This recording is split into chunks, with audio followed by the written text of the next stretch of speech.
नमस्कार मित्रांनो, आजची तारीख आहे 10/8/2026 सोमवार। आज माझ्याकडे जालना जिल्ह्यातील पेशंट आलेले आहे।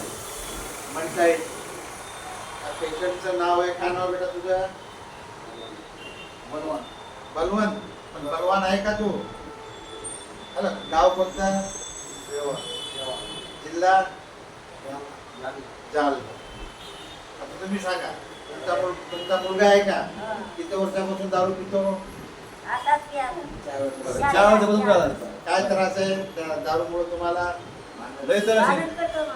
भांडण करताय अजून?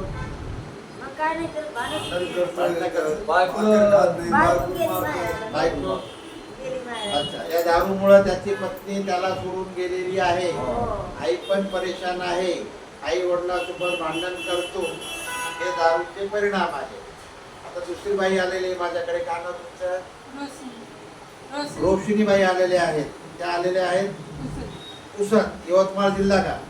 बरं, काय त्रास आहे तुम्हाला नवऱ्याचा दारूमुळे? दारू पिऊन झोपते, जेवण करत नाही, काही नाही, भांडण गिंडण करत नाही म्हणा, पण पिऊ झोपते असं। याच्यावर किती जागी इलाज केला तुम्ही?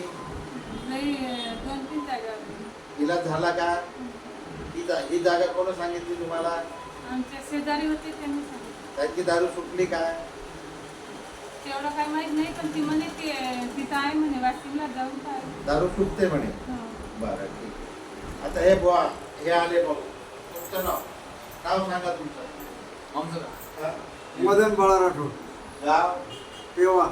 बरं, किती पेशंट चांगले झाले तुमचे? हे तिसरे पास आहे। बरं, बाकीचे पेशंट चांगले झाले? बाकी चांगले। बरं, आपल्या वाशिममध्ये कोण येते का दारू सोडायचं? हो, येतो येतो। बरोबर, आनंदी आहे? आनंद, हो, आनंद। गॅरंटेड इलाज आहे का? हो, नाही आहे? गॅरंटेड इलाज आहे। आता हे पाच सर्व त्यांच्यासोबत आलेले पाहुणे आहेत। तर माझं म्हणणं असं आहे मित्रांनो, की दारू ही किती वाईट आहे।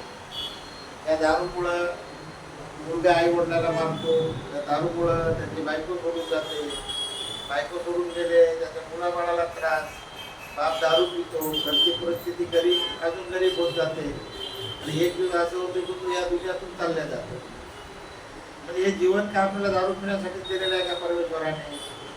एक भाग शरीर हे आपलं एक पवित्र मंदिर आहे, त्याचं पवित्र राखणे आपलं कर्तव्य आहे। आणि व्यसन ही एक बिमारी आहे, त्या बिमारीचा इलाज समुपदेशन किंवा औषधोपचारातून होऊ शकतो।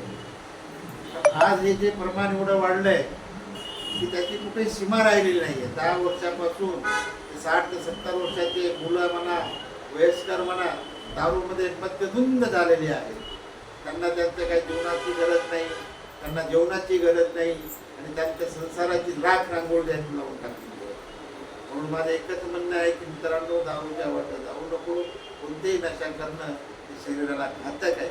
आपलं शरीर हे पवित्र मंदिर आहे, आणि हीच आपली प्रॉपर्टी आहे। तर हा माझा आज मी व्हिडिओ काढलेला आहे। तर माझा व्हिडिओ बरोबर वाटला तर लाईक करा, शेअर करा, आणि कॉमेंट द्या, आणि बऱ्याच लोकांना सांगा। व्यसनमुक्तीची चळवळ घरोघरी राबवा, हीच माझी विनंती आहे। जय हिंद।